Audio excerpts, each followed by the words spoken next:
Assalamualaikum warahmatullahi wabarakatuh. Kami dari kelompok 4 akan mempresentasikan pengaruh patogen terhadap fungsi fisiologis tanaman dengan anggota Ismi Asflahal Mariah dengan NIM 051, Olin Rahmawati dengan NIM 053, Yusuf Arifin dengan NIM 054, dan saya sendiri Revido Arianto Hari dengan NIM 056. Patogen merupakan mikroorganisme yang memiliki kemampuan untuk menempel pada suatu tanaman atau inang dan mengeksploitasi tanaman tersebut sebagai sumber makanannya. Dan patogen juga menginfeksi serta menimbulkan gejala penyakit pada tanaman yang menjadi inangnya. Tumbuhan dikatakan sehat atau normal apabila tumbuhan tersebut dapat melaksanakan fungsi-fungsi fisiologisnya dengan baik. Ketika tanaman sakit akibat terinfeksi patogen, maka fungsi fisiologisnya akan terganggu. Pengaruh patogen terhadap fotosintesis. Gangguan patogen terhadap fotosintesis ditandai dengan gejala nekrotik dan klorosis yang terjadi pada daun yang terinfeksi.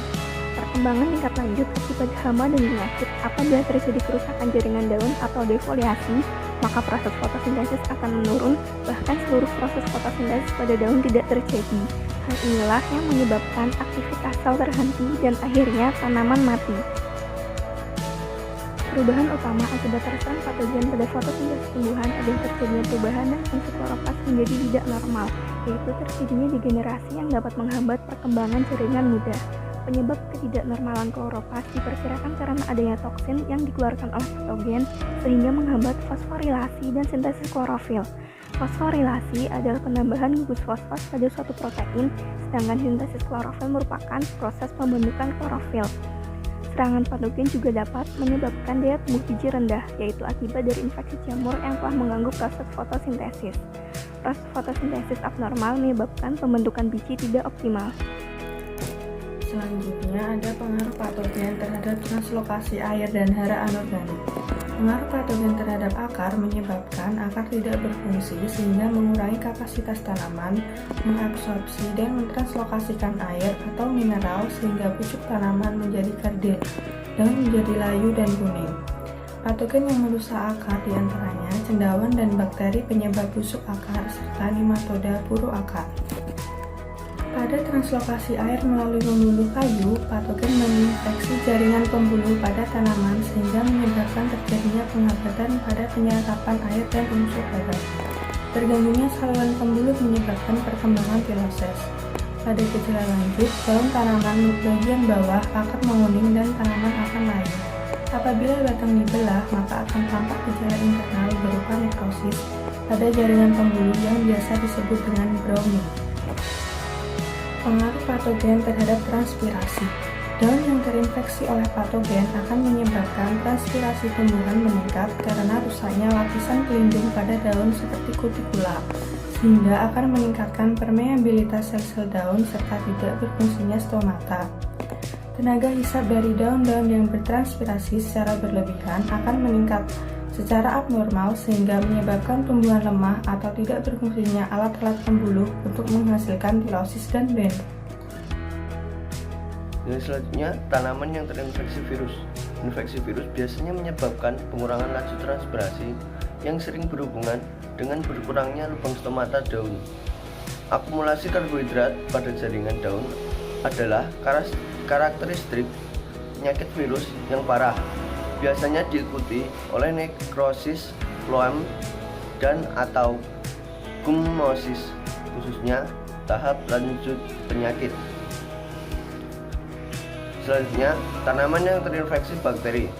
Bakteri dapat memasuki sistem saluran pembuluh, baik xilem dan floem, melalui luka, produksi eksopolisakarid, menghambat sistem saluran pembuluh dan menyebabkan layu. Selanjutnya, tanaman yang terinfeksi jamur. Absorpsi air oleh akar yang terinfeksi jamur biasanya akan dihalangi. Pada penyakit layu pembuluh, air yang mengalir melalui saluran batang yang terinfeksi menjadi berkurang. Beberapa patogen, khususnya virus dan jamur parasit oblik seperti karat, embun tepung mempengaruhi proses translokasi pada sel yang terinfeksi. Selanjutnya, pengaruh patogen terhadap respirasi. Respirasi adalah proses penguraian bahan makanan yang menghasilkan energi terjadi di stomata atau mulut daun. Melalui stomata, tumbuhan menyerap oksigen atau O2. Pada tanaman terinfeksi patogen, umumnya akan mengalami kenaikan laju respirasi karena meningkatnya permeabilitas sel daun dan tidak berfungsinya stomata.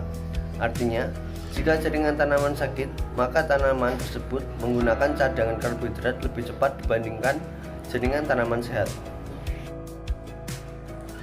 Pada tanaman terinfeksi, sejumlah energi dibutuhkan untuk memproduksi dan memobilisasi mekanisme pertahanan sel. Laju respirasi akan meningkat setelah infeksi hingga muncul gejala dan terus meningkat hingga patogen bermultiplikasi. Kemudian respirasi menurun ke level normal atau ke level lebih rendah dari respirasi tanaman sehat. Selanjutnya adalah pengaruh patogen terhadap transkripsi dan translasi.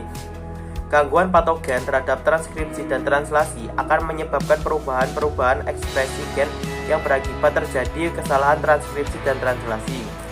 Beberapa patogen, terutama virus dan jamur parasit obligat seperti jamur karat dan embun tepung, mempengaruhi proses transkripsi pada sel-sel terinfeksi. Jaringan tumbuhan yang terinfeksi sering meningkatkan aktivitas beberapa jenis enzim yang berhubungan dengan penyediaan energi, yaitu respirasi, walaupun sejumlah enzim telah ada di dalam sel pada saat infeksi terjadi. Namun beberapa enzim terus dibuat pada saat terjadi infeksi, sehingga dibutuhkan peningkatan aktivitas transkripsi dan translasi. Cukup sekian presentasi dari kelompok kami. Kalau ada pertanyaan silahkan ditanyakan di kolom komentar. Dan terima kasih. Wassalamualaikum warahmatullahi wabarakatuh.